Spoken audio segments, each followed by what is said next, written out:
আসুন আজ গল্পের মাধ্যমে কিছু শেখার চেষ্টা করি। একজন শিক্ষক ক্লাসে প্রবেশের সময় ৩টি ব্যাগ এবং একটি জার নিয়ে ক্লাসে প্রবেশ করলেন।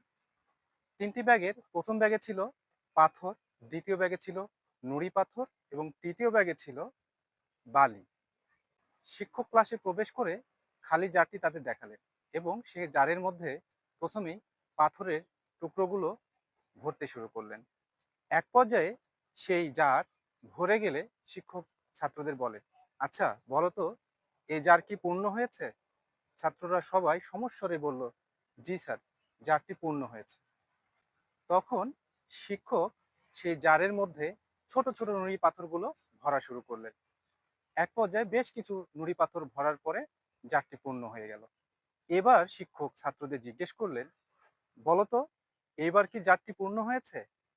সকল ছাত্র একসাথে সমস্বরে বলল, জি স্যার, এইবার জারটি পূর্ণ হয়েছে। এইবার শিক্ষক তৃতীয় যে উপাদান ছিল অর্থাৎ বালি, সেই বালিগুলো সেই জারের মধ্যে প্রবেশ করাতে শুরু করলেন। এক পর্যায়ে বেশ কিছু বালি জারের মধ্যে দেওয়ার পরে জারটি পূর্ণ হয়ে গেল। এবার শিক্ষক তার ছাত্রদের বলছেন, আচ্ছা এইবার মনে হয় জারটি পূর্ণ হয়েছে।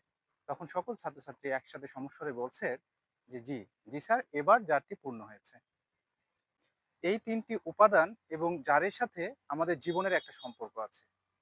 এই ৩টি উপাদানের প্রথম পাথর হচ্ছে আমাদের পরিবার-পরিজন, আত্মীয়-স্বজন, আপনজন, এবং দ্বিতীয় উপাদানটি হচ্ছে আমাদের কর্মস্থল এবং কর্মপরিবেশ। আর তৃতীয় উপাদানটি হচ্ছে আমাদের ইমোশন, ইগো, অভিমান।